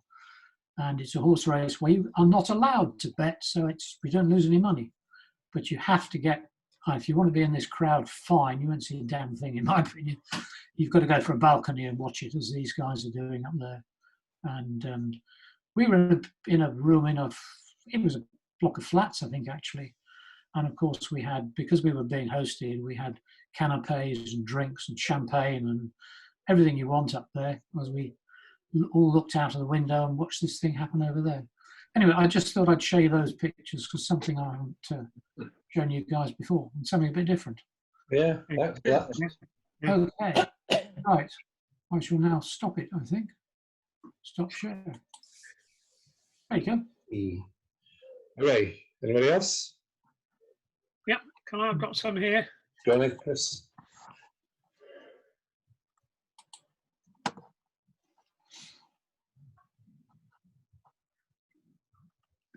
Oh, there they are.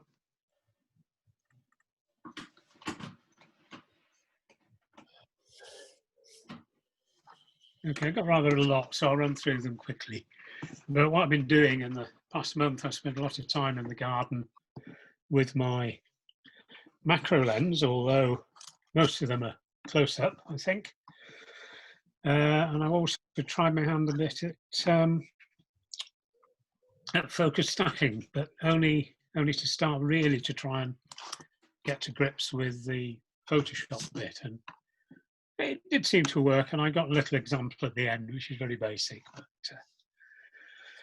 these pictures, some are from our garden and some are from our daughter's garden in Banbury.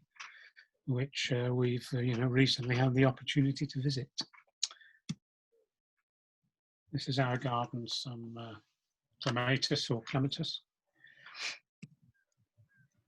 A cactus, which you can see it's got heaps of little cacti around the bottom.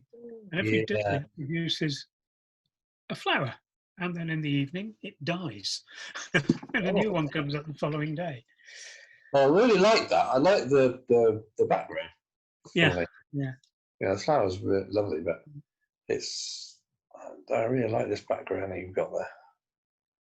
Awesome. No, this is in my daughter's garden. This is I don't know what sort of poppy it is, but they're magnificent flowers. A little bit close up. I've tried to get focused on the centre. And these are, I don't know what they are, if anybody could tell me. Petunias. The petunias, are they? Yeah. I was going to say Sophinia, but Well, they put in bedding plants and hanging baskets. Yes, yeah. Yeah. And some more.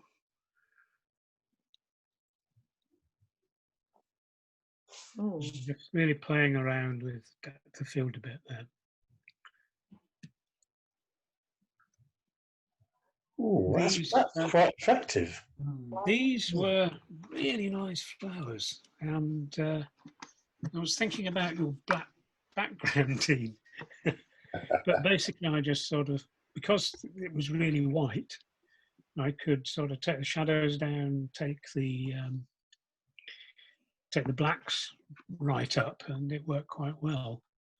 And also, although they look completely white, the insides are yellow, and if you enhance the yellow saturation a bit, it brings them out.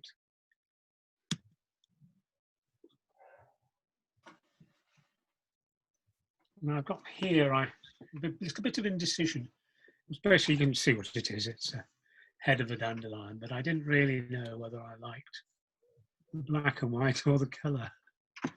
I think I probably prefer the black and white. Yeah, I think I like the black. I think the black and white. Yeah. There's less distraction with the black and white one. Yes, yeah. And I'd done it, and then I thought, I wonder what it looks like in black and white. And I thought, that's I like it like that.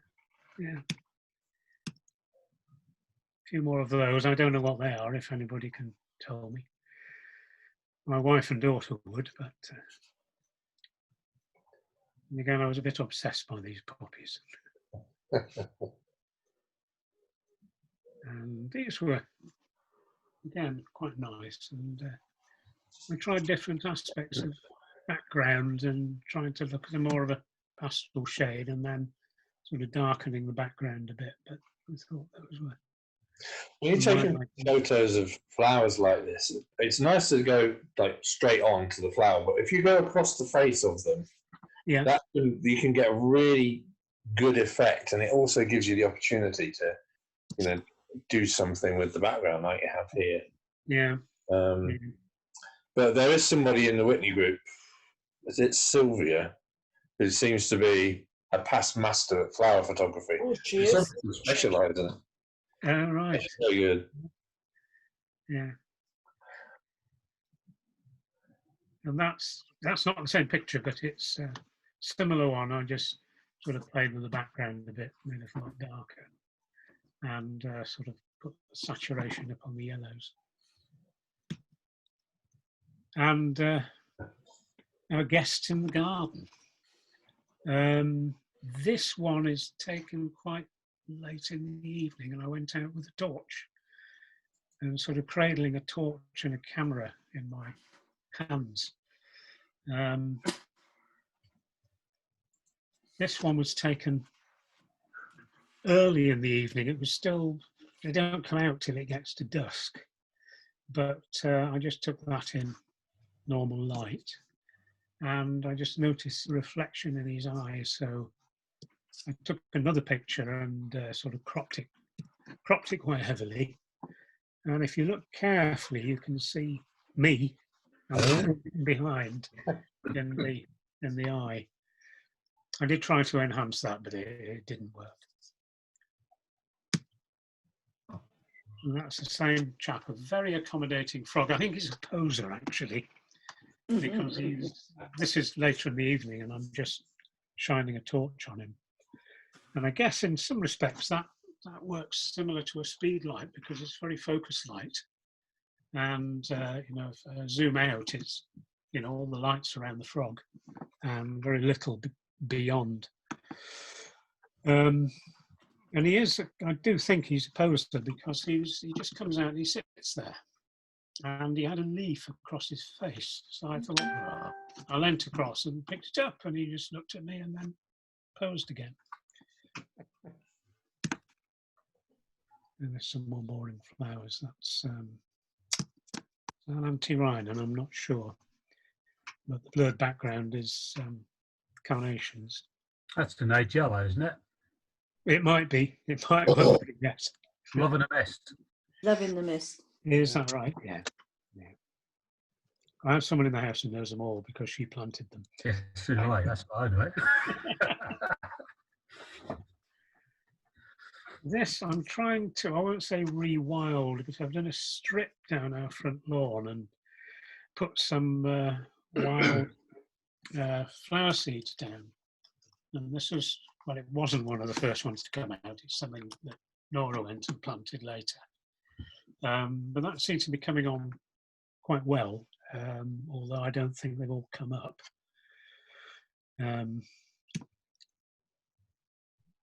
This isn't in the lawn. This is down the garden again. I don't know what they are. And again, I was just looking at different playing around with a different background of the same sort of thing. And that's one of just a handful of poppies that have come out in the lawn. Seems to be a duplicate. And this, we're talking about handheld. I was trying to get a good picture of it's a fritillary seed head. And I noticed there was a mosquito on it. And I just did not succeed in getting any focus at all. Partly because there was a bit of a breeze. And every time I thought I got it, it moved. But I thought I'd present that anyway. I wouldn't zoom in on it, it's awful focus. Right, that's all. Something completely different. This was my attempt at focus stacking. And in terms of the job in hand, I was quite pleased because I managed to sort out Photoshop with some YouTube tutorials. And I can't remember how to do it, but I listed all the sequences that you put your stacks into Photoshop, and it does seem to work quite well. But these were, I only took 4 pictures and focused it manually. You can actually see it wasn't enough because you can see his, on the left-hand side, his leading hand is out of focus. His face is, and his trailing hand is out of focus.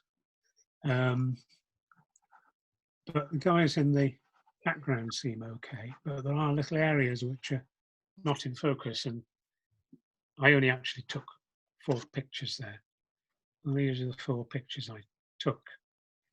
Just changing the focus a little each side. I didn't use a slider, just focus on the lens. And this was the macro lens, and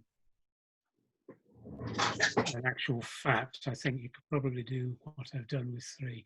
Because there's nothing in focus in that one at all. But that's it.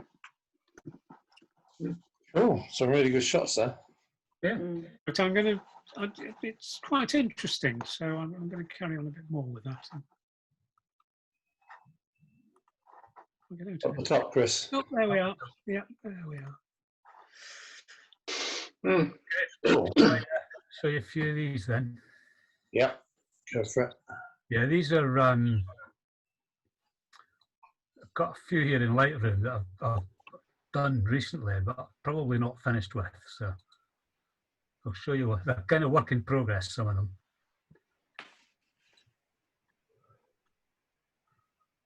Okay. So more flowers, I'm afraid. Sorry, guys. Let's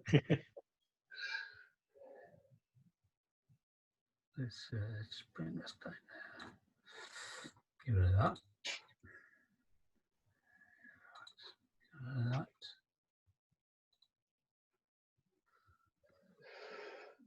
So this is just playing around in the garden, really. So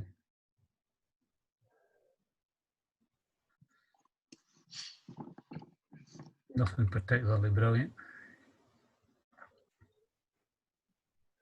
Oh, I like that one.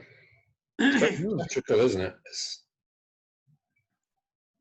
I've seen that one before. You've posted it somewhere.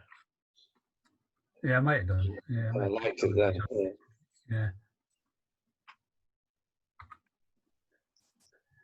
Yeah.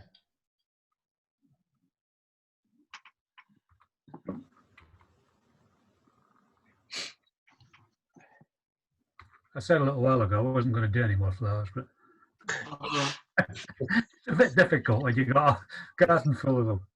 It's short of subject matter, aren't we, at the minute? You can't go anywhere. Yeah. Well, this is what I did for Dean's challenge. One of Dean's challenges. Yeah, this is me treating myself. So that's in the back garden with a beer, a biscuit, and a magazine.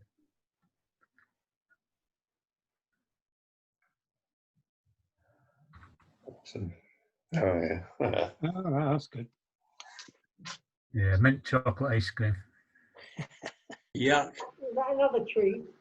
It was, yeah. Particularly hot day, so it went down very well. Yeah. Yeah, this was just, we've got this orchid in the house, and my wife kept saying, "You're going to take a photograph of that?" I said, "Oh, okay, go on then." So that's just against the wall, really. Yeah. Nice. I like it actually. It's quite architectural, isn't it? Yeah, it's going quite well. Yeah.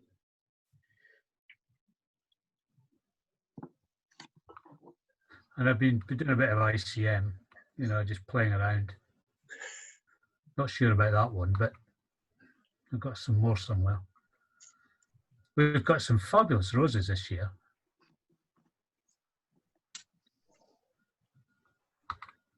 I like a good rose.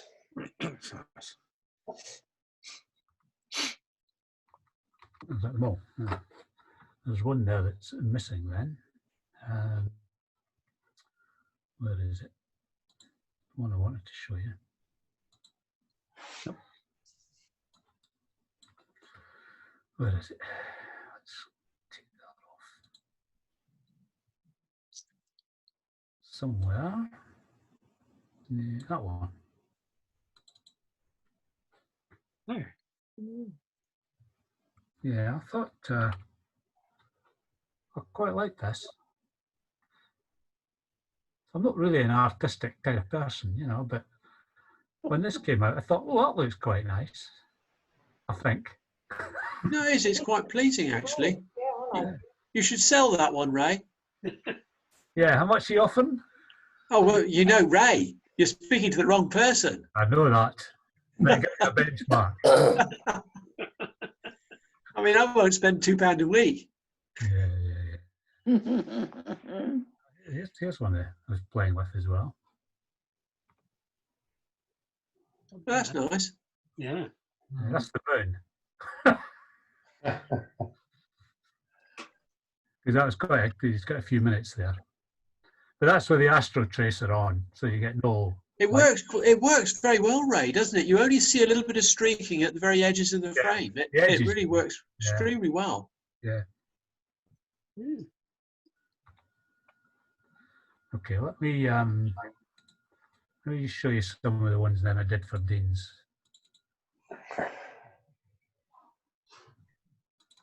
See if anybody remembers these.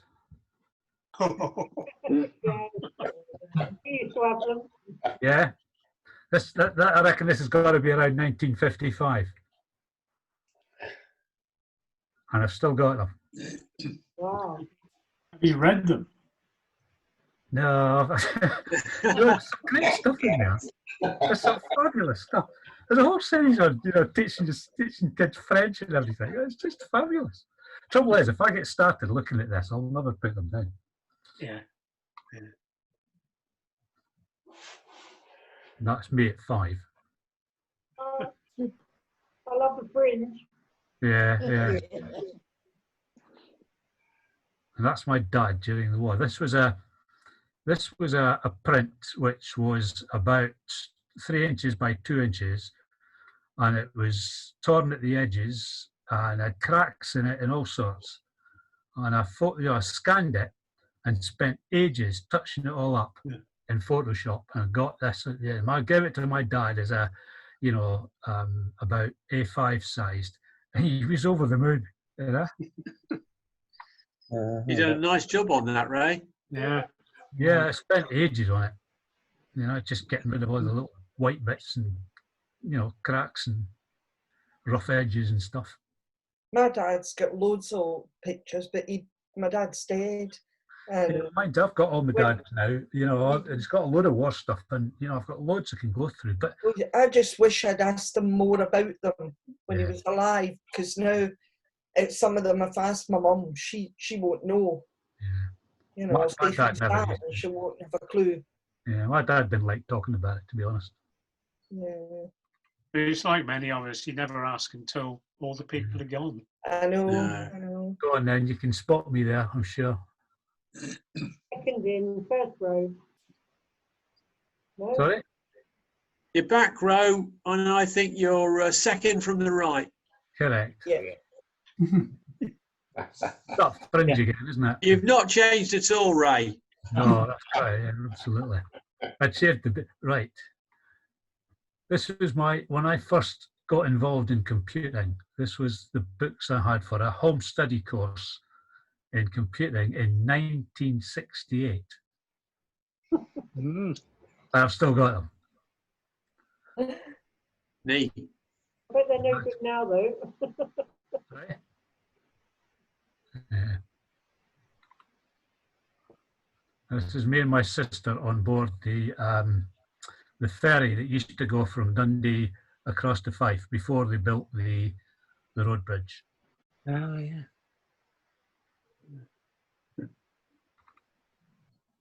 That's me, my dad, and my brother. A typical pose, I have to say.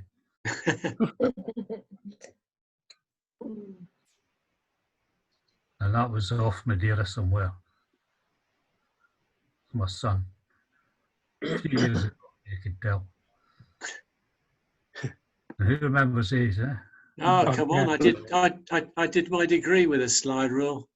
Yeah. Well, I did. I remember going to classes after school with one of the maths teachers. He was doing classes in how to use slide rules. Yeah. They were a good mental discipline, Ray, because you needed to know what the answer was roughly before you started. Exactly. Know where to put the dot. Yeah, exactly. Where's the decimal place in this? Yeah. Right. Can you remember where this? Do you remember a TV program with this symbol? I don't actually know. Oh. No? No. 60s. It's called Time Tunnel. All right. Oh, yeah. Well, yes, vaguely. So I thought I'd try and recreate it, and this is my ZX80, which again I've still got. An original one that I built. This is one of the first ones that came out. It came out in kit form. And I built it myself, and I was amazed that it worked first time. And I've still got it. Hey, 18K. Is it 16K? 16K byte RAM. 16K module that plugged in the back. Yeah. Yeah. When I first got it, it just had 1K of memory. Yeah, mine had. Yeah. And you could write programs in 1K. It was unbelievable. Right, that's it. Awesome. I don't know what else did we do. We did happiness, didn't we? Oh yeah, I'll show you that. There's my macro lens that I got myself fairly recently. Nice. It's a lovely lens. I like it. What else did I put in here? Oh yeah, that was me again. This was the happiness one, wasn't it? Oh yeah, and this was in Madeira. That was definitely happiness there in that place. Unfortunately, after we were there, it burnt down.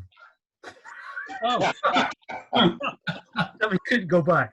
Did you give up smoking immediately afterwards, Ray? Some guy in Madeira ended up in prison because the locals weren't happy with him. Yeah, because he apparently he started a fire in the woods. Yeah, burnt down the woods. The whole island down. Absolutely gorgeous hotel. Okay, anybody else got any? You got to the highest point, Ray. I've been up there, yeah. Yeah, we've, you know, the site right next to it. Yeah. We've been there a couple of times. Yeah, no, I've been The only thing is, when you're that high up, sometimes it's a bit misty and, you know. Yeah, it's very hazy, you know. This stuff's all very hazy. Okay, so is that it for people's photos? Yeah. Looks like it. Yeah. Okay. When's the next one? Rise that the. Oh, I was going to do another Lightroom one next week. Okay. Next week? Yeah. Yeah. So you let me know what day it is. I'll do a Zoom for it. It'll be, I guess it'll be the Wednesday again. Okay. I'll arrange that. I'll email it over to you. I mean, but generally we'll do this. If we do the first Wednesday for the normal meeting, and then I'll do one on the second Wednesday on Lightroom. Okay. But as long as we think it's worthwhile, you know. Yeah. Okay. What we'll do next time is, if you have any questions on the first one, I don't know, Philip, you know, we had a quick chat in the street. You had some questions, and is it Heather? You've got some questions, haven't you? No, it was Linda. Linda, you've got some questions. So what to do is, if you've got any questions, email them me first, and to save a bit of time, I'll try and get some answers for you and answer them first, and then we'll go on and do a little bit more of like I'll go into the develop module a bit now. Just so that you've at least got the basics on the develop module, and then maybe after that we can go back and dig a bit deeper into the organizational side with things like collections. I think maybe for next week we'll do some of the develop, and that at least means you can get going, and do something useful with it. It's all very well having your photos organised, but not much good if you can't do anything with them. I would just be doing that. Does that mean? If you're doing that, then does that mean that Chris is doing the July meeting?